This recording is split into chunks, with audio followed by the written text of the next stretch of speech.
depuis hier soir, nos Parisiens, ils sont au vert, évidemment, à Rueil-Malmaison. On l'a entendu dans le journal des sports de Jérôme Lacroix. Cette mise à l'écart, justement, avant un rendez-vous de taille, elle permet quoi, justement, de fusionner le groupe, de manger, dormir, penser foot à 200%? Non, c'est tout simplement de se mettre dans une bulle poreuse, c'est-à-dire une bulle où on est entre nous, mais il y a tout de même des interactions extérieures. On entend ce qui se passe à l'extérieur, on lit. Pour autant, on est confiné et on est focus sur un seul et même objectif, celui de jouer la rencontre et surtout de ne pas sortir de quelque chose qui nous est coutumier.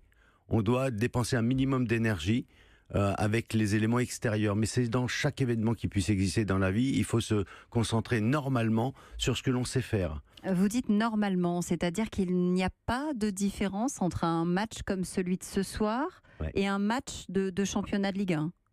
J'ai envie de dire... Ou il ne devrait pas y en avoir? Non, il ne devrait pas y en avoir. Et on va gérer simplement le hors-norme. On prend les matchs les uns après les autres. Oui, on prend les matchs comme ils viennent, exactement. Il faut prendre les matchs comme ils viennent, les uns après les autres. Mais surtout, il faut garder de l'énergie pour les choses extraordinaires. Ce qui va sortir de l'ordinaire pendant cette rencontre. Parce qu'il va y avoir des moments clés.